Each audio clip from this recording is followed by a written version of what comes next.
Hey, we're live. We're not really live. Well, we're live, but I'm still working. So, sorry for the delays. Paul has gotten sick because he's been working on Raptor Lake for the past week, probably feverishly benchmarking up all night. I don't know when he went to bed last night. I'm putting together the slides as we speak. I've actually got all the benchmarks in charts. I'm just basically copying and pasting them as we go. Um, give me a few minutes here. I'll chat while I'm doing this and talk about some of what we can expect from Raptor Lake. First things first, architecturally, not a lot has changed with Raptor Lake. I mean, it's basically Alder Lake version 2.0. However, there are some differences, and a lot of that comes from the process technology. So even though Raptor Lake and Alder Lake are very similar, it's not like they're the same on the same process because Intel tweaked a lot of things.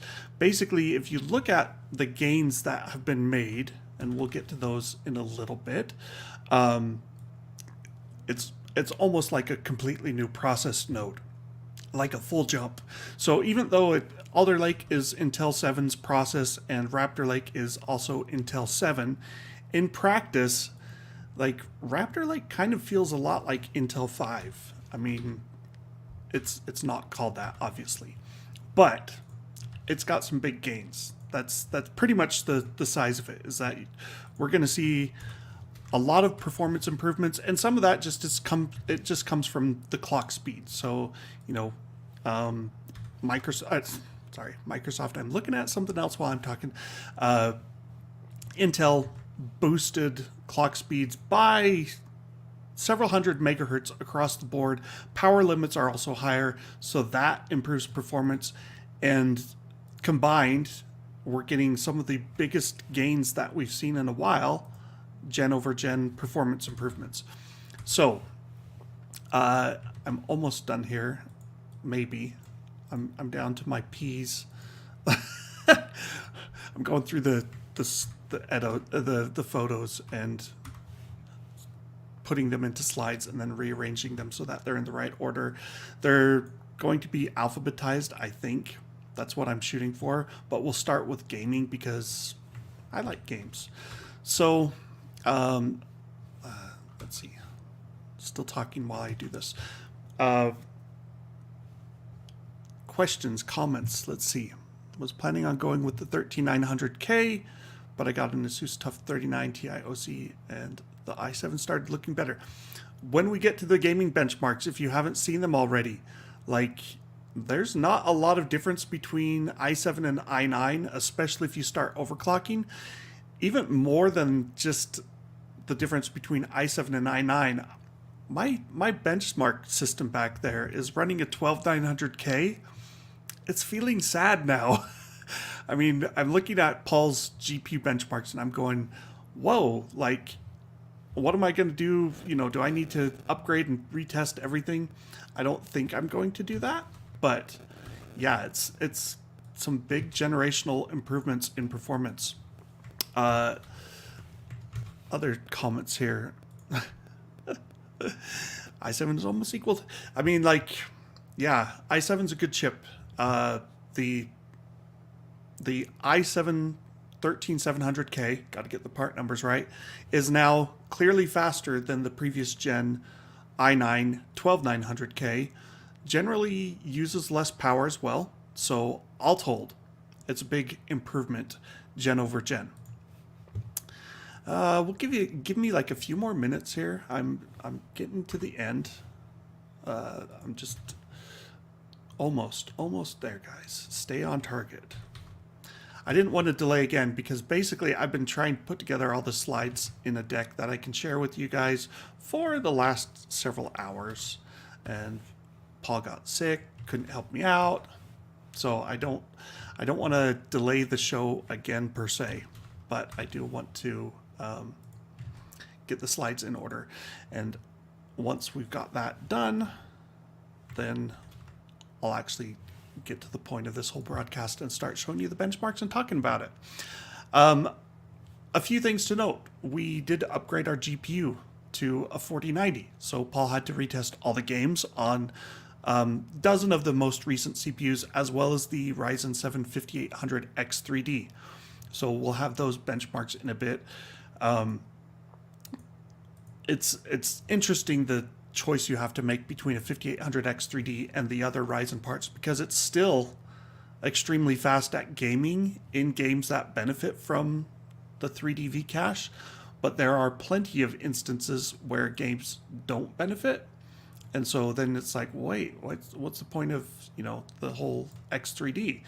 Because the Ryzen 7, I got to get the numbers right again, Ryzen 5 7600X in general is substantially faster than the 5800X3D because of architectural improvements and things of that nature. So, it's people are going to have to face a choice on the AMD side of things if they still want to go with Zen 4. Like, do you want to get Zen 4 now, or do you want to wait for the inevitable Zen 4 X3D, which probably is going to be the more enticing product from a gaming perspective? I don't know that everyone is going to be like super excited about games, so not everyone needs to wait, but there are going to be those who either they're going to want to buy Raptor Lake now, or they're going to want to wait for the inevitable Zen 4 3D V cache. So much to do, so much to do. No, that's not the right slide. Sorry, alarm going off. Okay, multi-threaded, single-threaded. I have to get all the slides together because I can't edit them while talking through this because StreamYard doesn't pick up changes. So, pardon my delays. Hope you're all having a great week. Let's see. Halloween is coming up. Trick or treat. You gonna get a 4090 for Halloween? Question here, is an EVGA P3 1200 watt total overkill? If you're buying a 4090 and a 13900K and you're thinking about overclocking either or both of those, I don't think 1200 watts as your rated power output is necessarily a bad thing, because maximum efficiency is going to come when your PSU is running at around 50 to 70% load. And you can certainly, with overclocking on the CPU and GPU, I think you could easily push power draw up into the 800 watt range. If you're not overclocking, you're still probably going to peak at probably 700, 650 watt range. That's with a 4090 while gaming or while taxing it. So, if you're getting a 4090, I think you should probably look at getting at least 1,000 watt platinum. Like, I don't say that you really need 1,000 watt platinum, because I'm running mine on an 850 watt platinum and it's working okay. But if you have the money, if you're not a reviewer and you got to go out and buy your parts, if you can afford a 4090, I think you ought to be able to splurge and afford a platinum 1,000 watt or higher PSU as well. That's just my 2 cents. And going along with that, while you're buying your super duper 4090, then you got to get the, upgraded, your upgraded graphics, motherboard and CPU and everything else to go along with that graphics card, because you don't want to hold your graphics card back, right? That's the theory anyway. I have so many slides, you guys. How many am I up to? Like 50? And each of these slides is a chart from our review. I think there's about 80 total. So let's see. Integer multi-threaded Geekbench. Yes. Some of these might be moderately out of order, but we'll cruise through them anyway. And some of them are less useful. Like, I'm looking at cryptography in Geekbench right now. Not my favorite test. And so close, you guys. Flak encoding.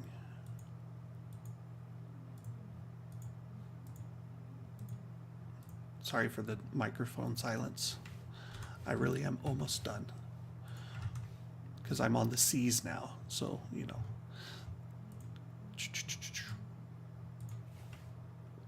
Slide 17 is where I want to go. That's what I need to keep in mind. Okay. Then I just got to add it to my thing, and we can start the show.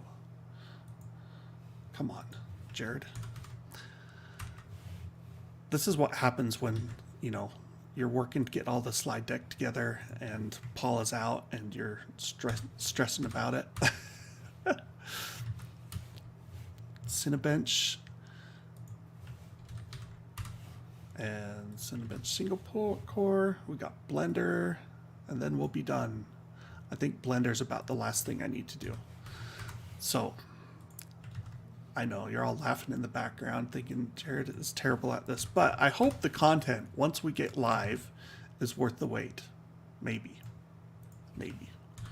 And we're going to have things scattered, like we've got power scattered among the benchmarks just because only certain tests were used for power testing.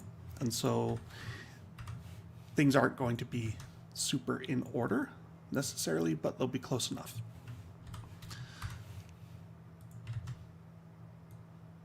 Almost there.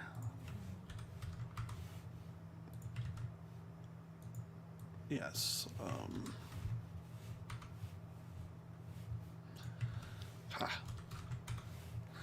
If you guys think this is a terrible show, I'm sorry. Because I had to get it done and had to get it started, and I already delayed once. So you have to start the show within a certain time of what you say you're going to start it. All right, I think that's it. Get all these down, and then, no, don't do that. And then we'll go. All right. Welcome to Tom's Hardware Show. I'm your host, Jared. I'm sorry for the delays. We're going to get going now. So Raptor Lake launched. We've got a full architectural deep dive that we've had up for a while now because we've known about the architecture and what's changing and what was coming for months, it feels like. And we now just have the cards, the chips in hand. We've actually benchmarked them, and we can get into the nitty-gritty. So as I was saying, not a lot has changed architecturally. We've just got higher clock speed, and we've got more cores. So the P-core number has stayed the same, 8 P-cores maximum. P-core is performance core, while the efficiency core, Intel has added 2 more blocks of efficiency cores at the top, which takes you from 8 efficiency cores up to 16 efficiency cores. So the 13900K is running 16 efficiency cores, 8 P cores, and 32 total threads. 35 minutes? What is that? All right, I'm looking through our list. Yes, true 7 nanometer next year. No more excuses. Meteor Lake is going to be the big one for me. Like I'm hoping to just stick with my 12900K as the test bed until next year, because Meteor Lake I think will be the bigger changes, because it's not just the process change. It will be their first consumer 3D chip stacking solution. So better graphics, better everything is the theory. We'll see how that actually all plans out. Some people here, 3800X going to get a 4090. Is upgrading to 5800X 3D worth it? Maybe. It depends on how much you're going to do outside of gaming, because outside of gaming, the 5800X 3D is going to look relatively long in the tooth compared to even like a Ryzen 5 7600X. So If you're only worried about gaming performance, 5800X3D is good. Otherwise, as I said earlier, I would probably look at waiting for the 3D V-Cache version of Zen 4. That's assuming you've got the money to spend as well. All this time, they thought my name was Tom. Tom, totally overclocking motherboards. I don't know what Tom stands for anymore. All right, let's go ahead and get to the slides, get to the performance, and we'll walk through it now. Chip, still LGA 1700, so it will drop into a Z690 or a 600 series chipset motherboard with a BIOS update. That should be all you need to get it going. As far as the Z790, the only thing it's really adding, I believe, is Wi-Fi 6E support integrated. Someone can correct me if I'm wrong on that. I was talking with Paul about it, and he's like, yeah, performance-wise, there shouldn't be hardly any change from Z690 to Z790.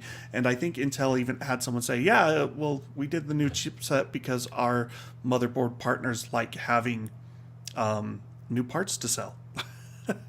So, all right. Oh, I didn't have my game things in order.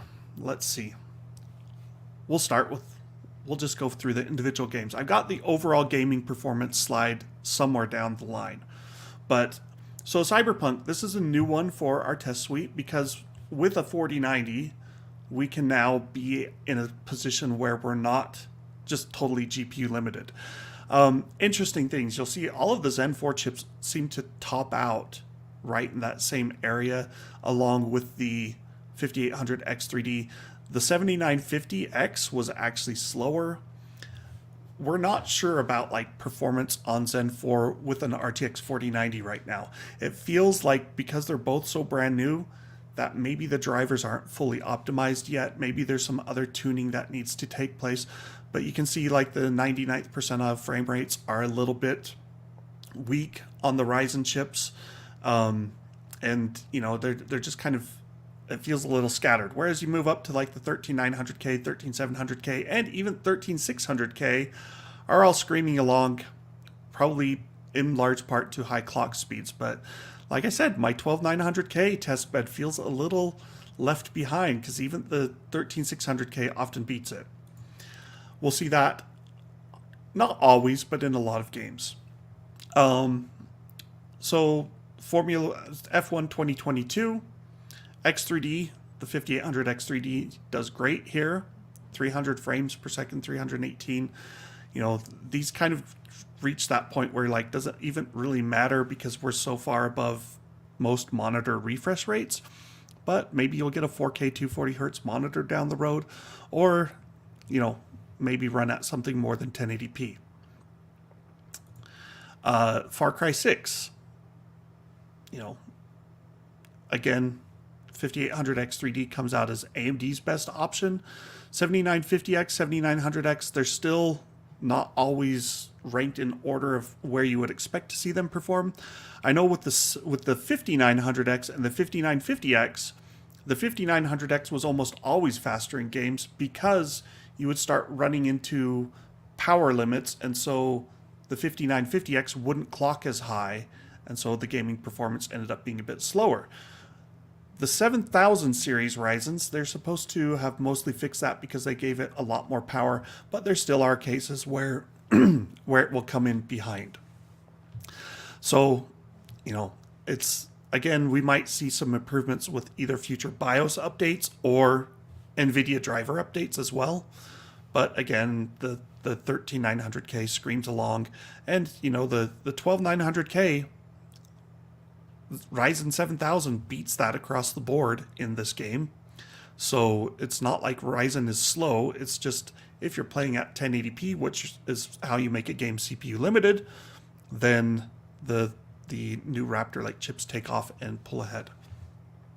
Flight Simulator loves the 5800X3D. Otherwise, you know, this one tends to be very CPU limited.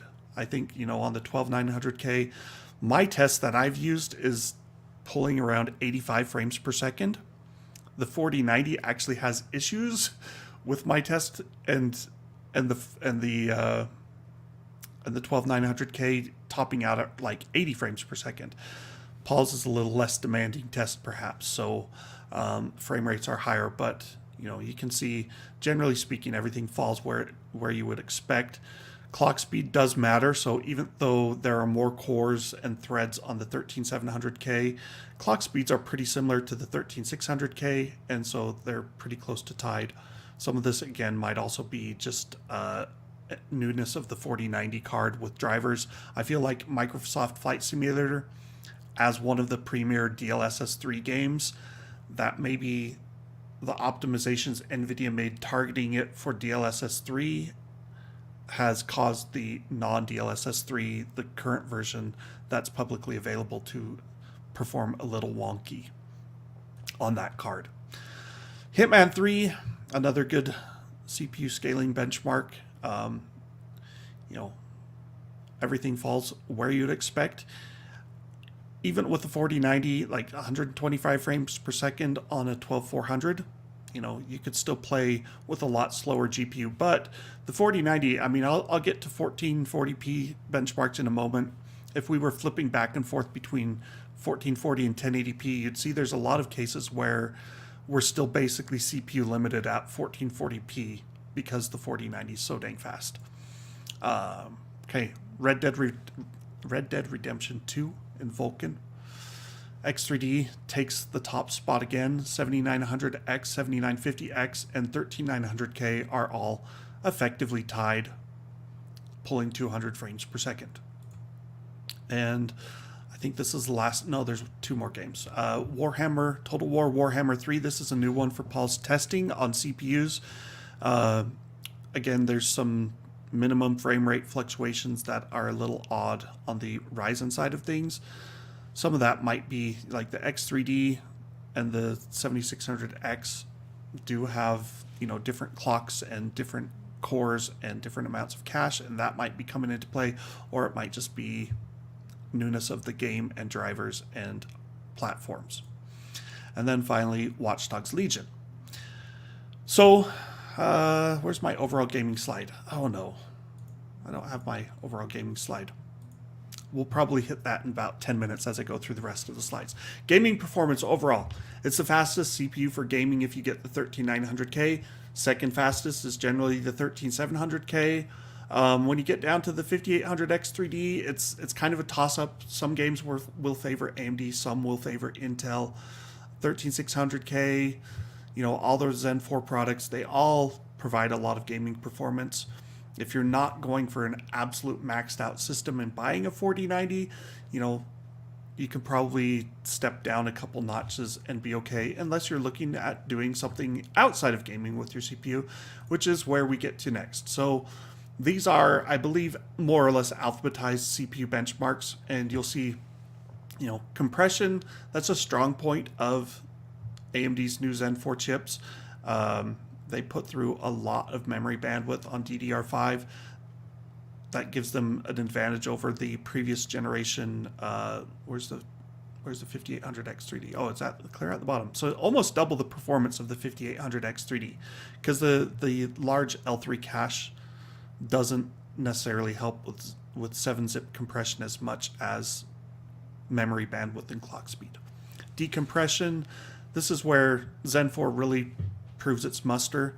I don't know how useful these 7-zip tests are in the real world, because I've done testing in the past, and it's like most people, if you're getting 7-zip and you're getting ultra compressed files, you actually hit CPU bottlenecks rather than memory bottlenecks. Or no, sorry, I said that wrong. You hit like memory bottlenecks because it's searching through memory so much to try and find pattern matches that if you're actually using 7-zip in the real world and going for maximum compression, the 7-zip benchmarks don't really jive. Here's the gaming performance. There we go. 1080p. Running Windows 11. So the 13900K came in the top spot. 13700K and 5800X3D basically tied, but there will be a lot of variation where games either benefit or don't benefit from the cache. So if you skip that and you look down, it's like even the 13600K beats the previous generation best Intel i7-13900K, and it also comes out ahead of all of the Zen 4 products. Not by a lot, but by a little bit. Do we have 1440p next? So look at this. The 13900K averaged across the gaming test suite 206 frames per second. At 1440p, that drops to 197. So that, again, should give you an idea of how little or how CPU bottlenecked you are with the 4090, because you only lost like less than 7% of the performance by going up from 1080p to 1440p. I think I've got the... Oh, nope, that's it for the overall gaming benchmarks. There might be some 1440p gaming results in a minute. So gaming goes to Intel. There's a lot of applications that will still favor AMD. AES, integer data encryption. This is one of the ones where Zen 4 was strong. We've got a power test thrown in here. So you can see we knew that Raptor Lake was going to be power hungry, and the new chips do use more power than the previous generation chips. This is especially true on like the Core i5 range. So you see the new 13600K pulling 194 watts, whereas the old 12600K did not have as high of a thermal power limit, so it's only pulling 114 watts. This is with AVX disabled, so if you flip back and forth there, you can see all the power drops a little bit, and AMD's chips should drop. Actually, that's interesting. So the 7950X went from 169 to 176 with AVX disabled. That's kind of the reverse of what I'd expect, but maybe that's because they just double pumped their AVX 256, so it does 2 cycles to do AVX 512. RE6 AI browser performance. This is one of those that will be probably more single thread heavy, and so you see that all of the top stuff kind of clumps together. Here's my 1440p results. I knew they were in there somewhere, so I'm not going to spend a lot of time on these. You can see the X3D still does good in some games. Far Cry 6, this is still mostly CPU limited, even at 1440p, which it says 2560 by 1400, but that's just a typo. Red Dead Redemption 2, we're starting to get GPU limited. You can see as the top of this chart flattens out, you know, going from 177 to 192 for the top half isn't a huge change. So we are becoming GPU limited there. If we tested at 4K, then most of these game charts would be a lot flatter, because at 4K, the bottleneck, even with a 4090, tends to be the GPU. Speaking of flattened out, Total War Warhammer 3, you know, there's not a huge difference between the bottom of the chart if we avoid the 12400. Then from the 7950 up to the 13900K, there's only like a 6 or 7% difference.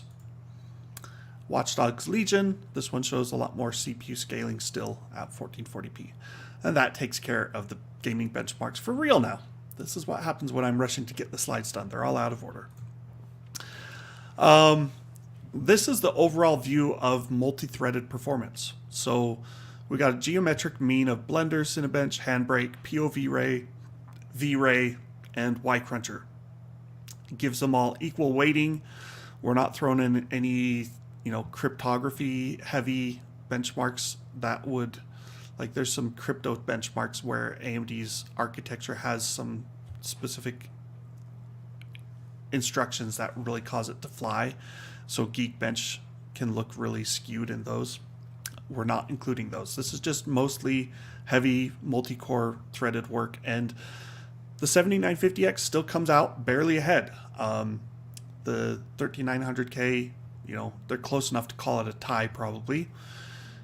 13700K does come out slightly ahead of the 7900X, and then we finally get to the 12900K, the previous generation's best, and we can go down from there.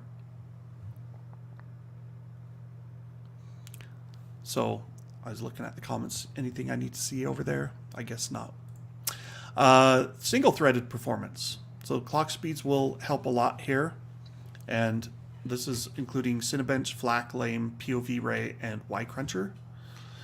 So 13900K does have higher boost clocks. I'm not sure why it's quite that much ahead.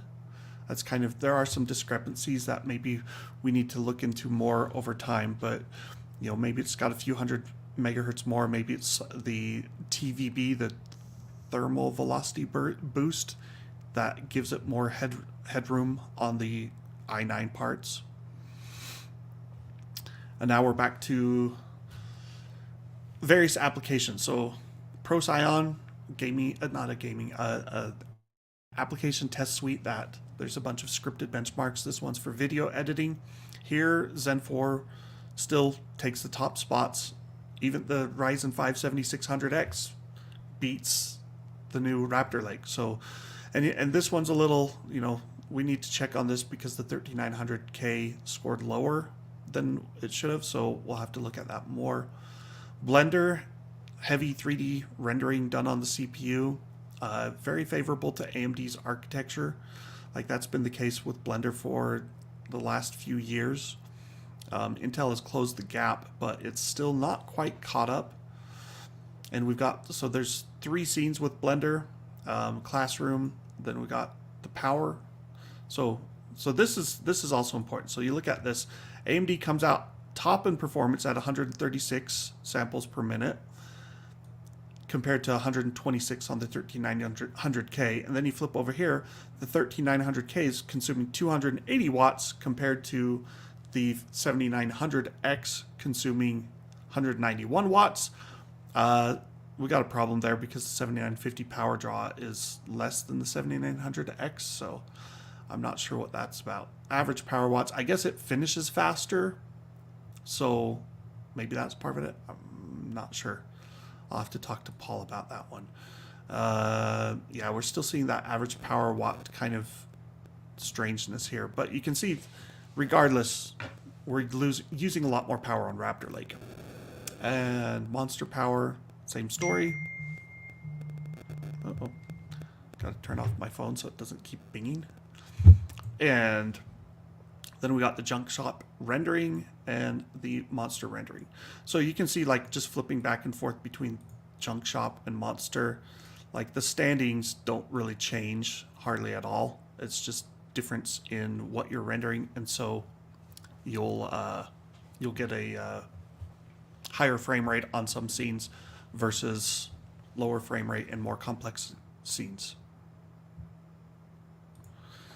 All right, Cinebench, single-threaded test run first. So clock speed counts more than core counts, and the 13900K does take the top spot. 13700K second, and then we get into the, you know, all of these cards, all of these CPUs in the middle are kind of clocking up into the low to mid 5 gigahertz range, which is why they clump together partly. I think the architectures aren't that dissimilar if you're looking at P cores and Zen 4 cores. I mean, they're totally different, but their performance tends to be pretty similar on a clock for clock basis. Multi-threaded rendering in Cinebench. The new Raptor Lake pulls to the lead, as you would expect. And then we go down through the rest of the standings. Look at the Ryzen 5 versus the Core i5. You know, this kind of stuff is where the extra E-cores really comes into Intel's, it comes to Intel's benefit. So if you were looking at like the $300, $250 range of CPUs, you know, Raptor Lake is really going to separate itself from your AMD Ryzen 5. Corona, another 3D rendering. This one is timed rather than like higher is better.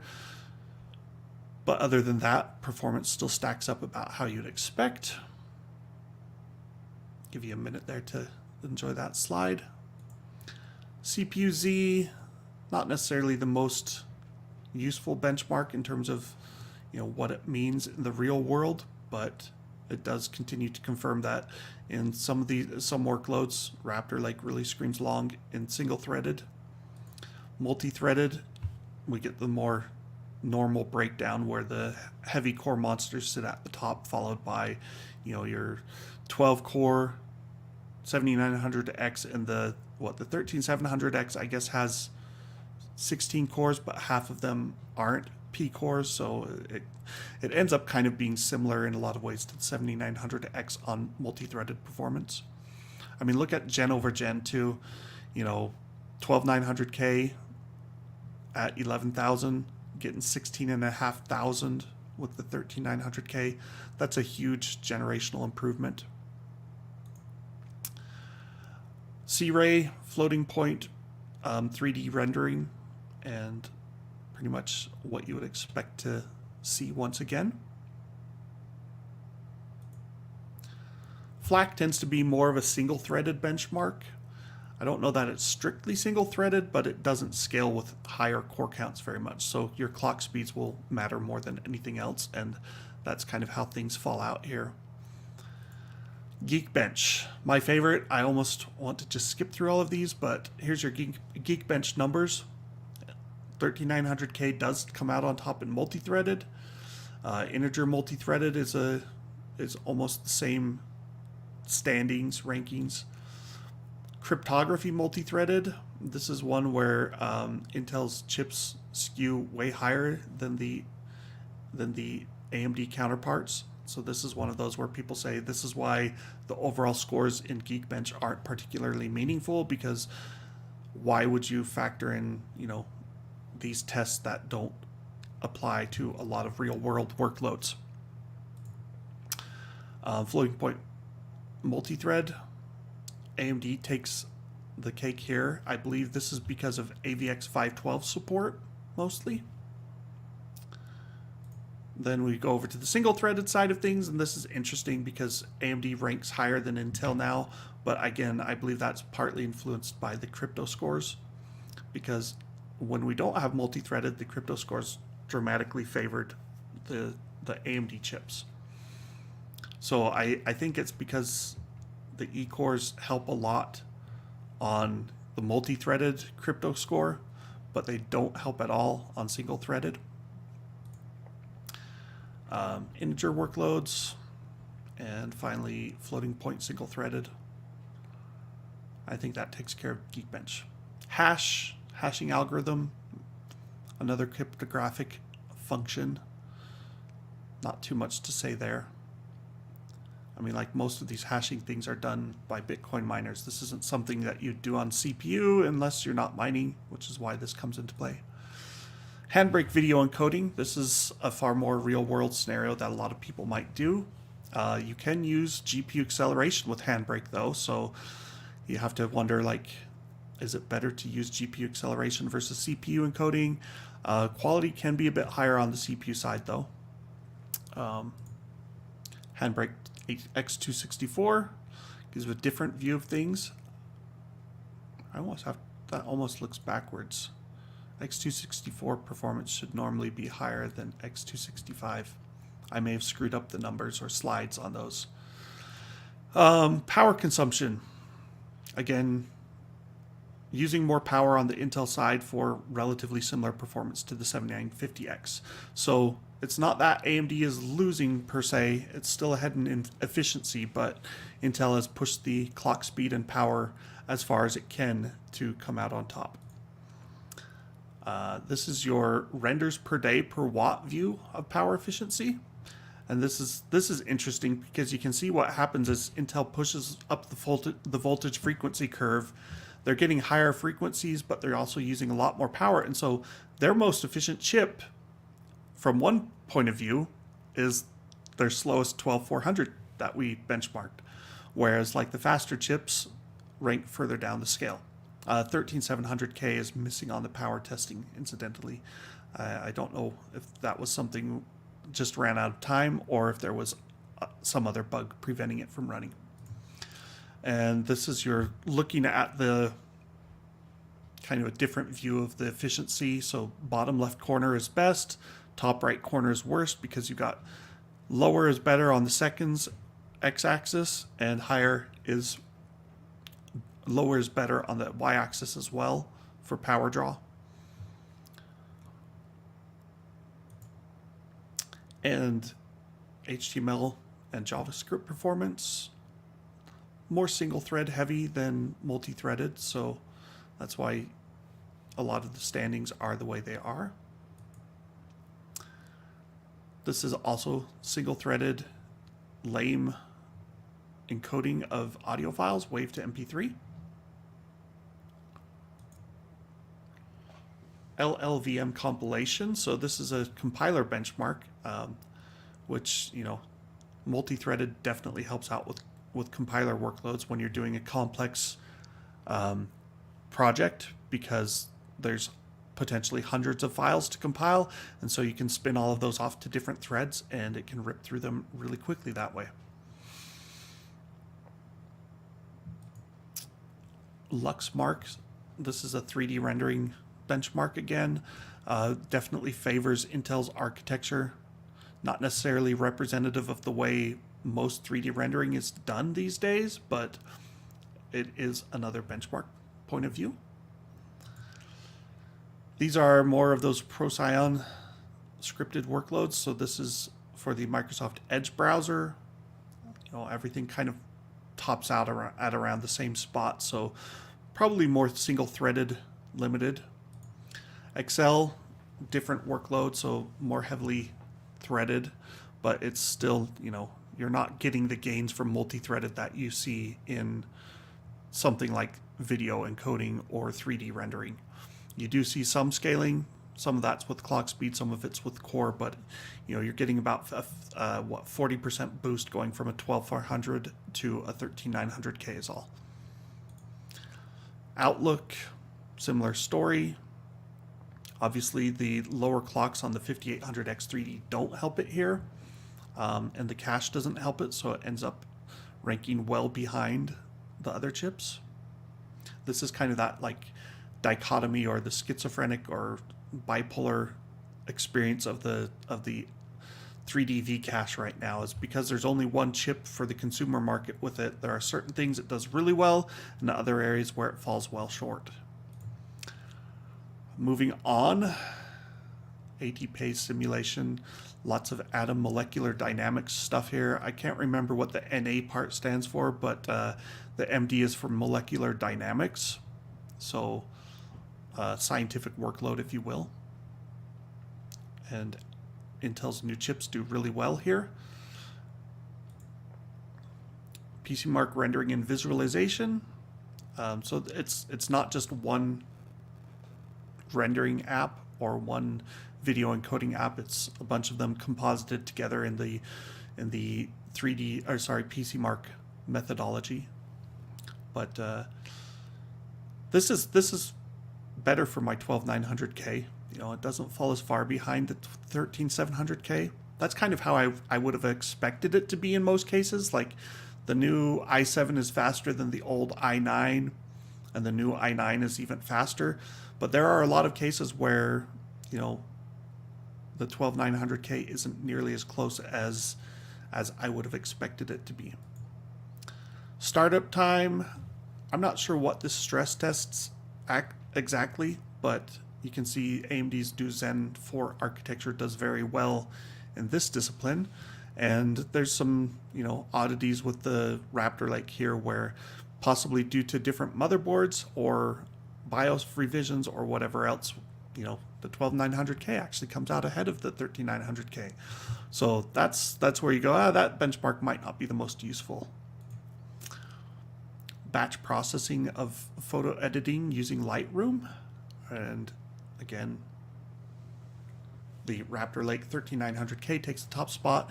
Not a huge gain necessarily compared to some things that scale better with multi-threaded, but the higher clocks are definitely coming into play. As you can see, the 13600K also beats the 12900K. This is a different photo editing script from Procyon where it's also using Photoshop along with Lightroom, and that appears to favor AMD's chips quite a bit. And then let's see, multi-core performance in POV ray. This is another 3D rendering, so we've seen a lot of that before. This is where, like, if I'd done all the 3D rendering together, it would have looked a little more sensible because we would have seen this pattern rather like this for several slides in a row, and then we could have gone on to encoding or other stuff. But alphabetical, that's what we're doing. Single-threaded performance. This is, you know, the 13600K basically comes in right behind the 12900K because of its high clocks. Single-threaded, not as friendly toward AMD's chips here. More hashing, I believe. No, this isn't the Bitcoin algorithm because that's SHA-256. But yeah, so this was a strong point for AMD's Zen 4 as well. AV1 encoding on the CPU. There are different versions of AV1 encoding now available. I don't know how representative the SVT is because I've used a different one that got much higher frame rates, but it might have been different source files as well. But AMD's chip comes in just ahead of the top Intel chip. This is at 4K, then we've got 1080p. Basically similar standings, like slight change in some of the rankings, but obviously 1080p is nowhere near as demanding as 4K, 1/4 the pixels, quadruple the frame rate almost. So just flipping back and forth between those so you can see. And then this is also SVT, but this time instead of AV1, it's doing HEVC, also called H.265 encoding. We're nearing the end because we're at the V's. V-Ray CPU test, another 3D rendering benchmark, but this one flips the tables and goes with AMD's top chip over Intel's. WebP image encoding, this is the lossless format, tends to be a little more single-threaded, so you don't see as steep of a slope between the fastest and slowest chips here. And then this is the same WebP. It's not, oh, this one's the highest compression, okay. And then this one is not the highest compression, it's the standard compression. All right, we are nearly done. Coming up on, let's see, WebXPRT, Web Expert. This is another browser HTML JavaScript test where AMD does well. Things aren't spread out too much here. And then Y-Cruncher, multi-threaded. Here's where AVX512 support helps AMD for sure. Something that it doesn't have on like the 5000 series, which is partly why the 5800X3D ranks down so far. Single-threaded also favors AMD because of the AVX512. And then this is the power draw while doing Y-Cruncher multi-threaded. So actually quite a bit lower power draw than we saw on some of the other tests like Handbrake. And single-threaded AVX power draw. You can see here, like when you're only doing one core, those AVX cores on the Zen 4 chips are definitely using a lot more power than the AVX 256 on Intel's chips. And is that, I think this might be our last slide. Ta-da! 13900K zlib compression. So that is about it for the raw run through of all the benchmarks. That is a ton of slides, and you can probably guess why it took me so long to get through them all. Putting it all together, 79 slides. I was trying to find a tool that would allow me to drop them all into my Google slide deck as individual slides, and then I just rearrange them. I couldn't find something that was working for me, so I had to manually copy and paste each image into a new slide. Lots of fun. Let's go ahead and look over questions. So this is, let's pull away that. AMD basically trading blows. Intel has a better price. Yes, it does. So Intel's chip, the 13900K, costs less than the 7950X, first of all. Plus, Intel's motherboards tend to be cheaper than AMD's motherboards. If you wanted to go with DDR4, you still have that option on Intel as well. But yeah, overall, I think if you were to price out a 7950X complete PC versus a 13900K complete PC, or at least let's just say motherboard, memory, and processor, right? We'll leave out storage and such. You're probably looking at close to $1,200 or at least over $1,000 on the AMD side of things, because their motherboards do, for comparable features, they do cost a lot more right now. Even the B series from AMD, the B 600 series, are not really priced aggressively right now. We'll see if that changes. I've heard from AMD that that's really the motherboard partner's fault. Like, they don't need to cost as much as they do, but the B650 motherboards are priced higher than they should be, is kind of the feeling I get. Let's see.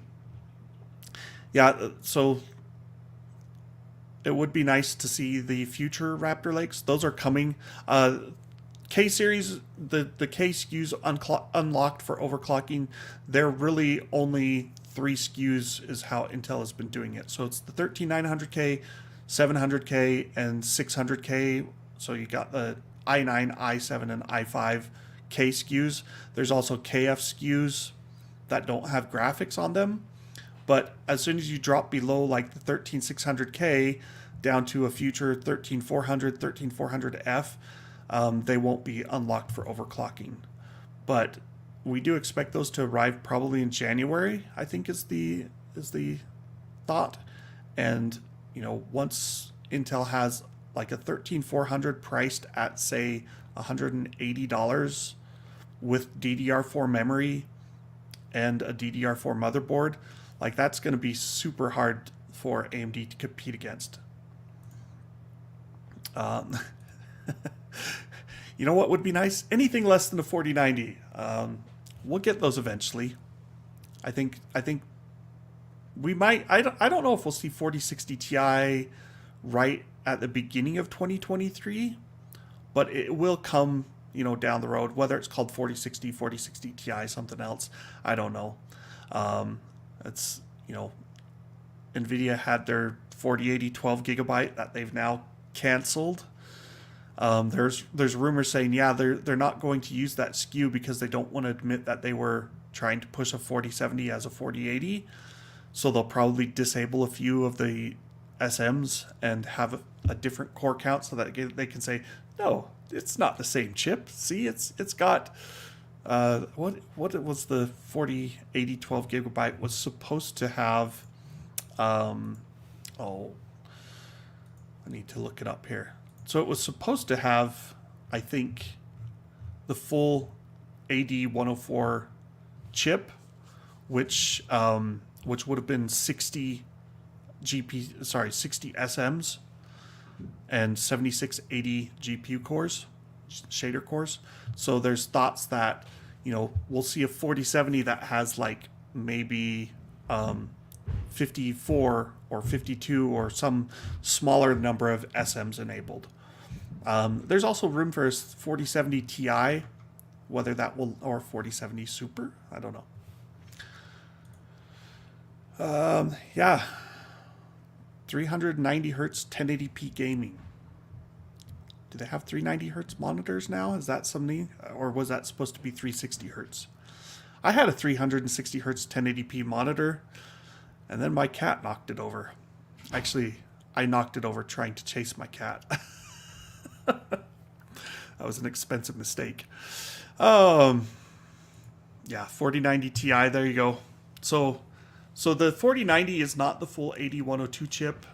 There's plenty of rumors swirling that we'll see a 4090 Ti eventually. 640 hertz monitor obviously is a joke though, but we'll see. And this is a comment. I'm on a 3800X and 3600 megahertz DDR4. So wondering if slotting in a 5800X3D for $400 is the right choice. So if you want to stay with AMD, I think that's probably a really sensible choice. Short of waiting for Zen 4's X3D chips to arrive, which will probably be early next year, we'll see like a 7800 X3D is the expectation. So you'd get all the goodness of a 7700X, but you'd also get 3D V cache. So it wouldn't come out on top necessarily in multi-threaded workloads, but it'd do really well in gaming. Like $400 for a 5800X3D, it's a decent chunk to spend. I guess you're blowing the rest of it on the 4090. And you can always take the 4090 with you. You could even try and sell off the 5800X3D down the road. I don't know. It's like the 5800X3D for gaming purposes is the one that's going to come closest to maxing out what the 4090 can do right now. In some games it will do really well, and others it won't do quite as well, but it's a reasonable choice, and it keeps up with it. It almost matched the 13900K in gaming performance. And of course, if you're playing at 4K, it's probably less of a factor, a lot less of a factor.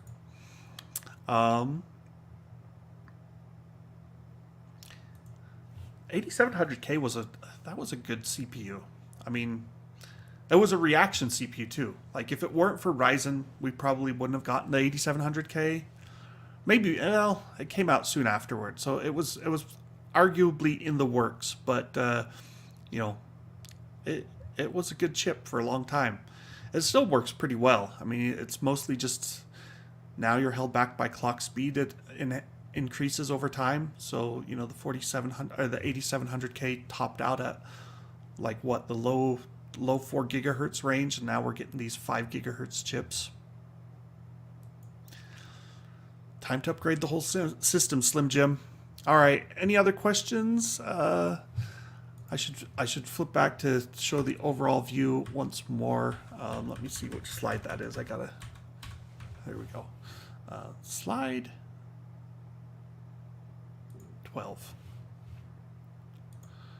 So those who missed it earlier, if you don't want to scroll back in the feed, here is the big picture of gaming at 1080p.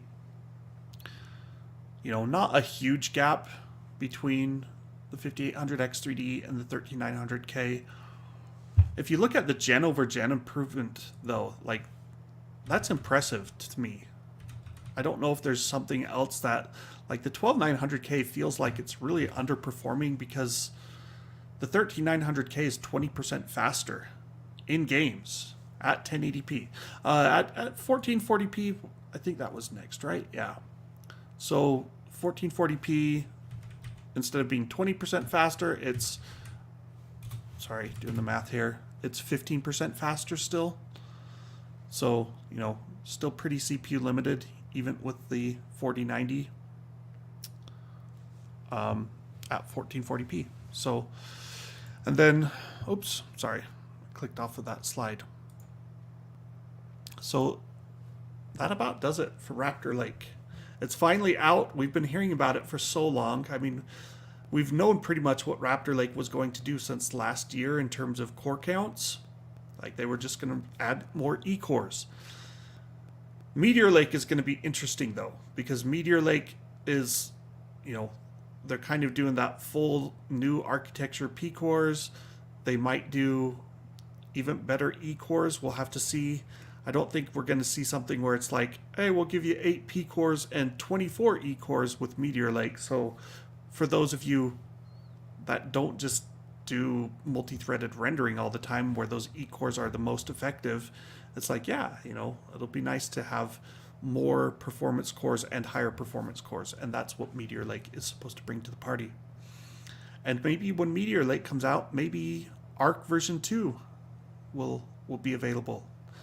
Won't that be interesting? I mean, Arc Alchemist hasn't been bad, or it hasn't been horrible. It's been a rough launch.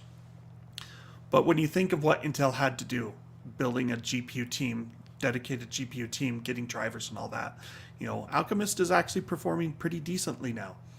If they can build on that in Battle Mage, you know, double down, triple down, I don't know.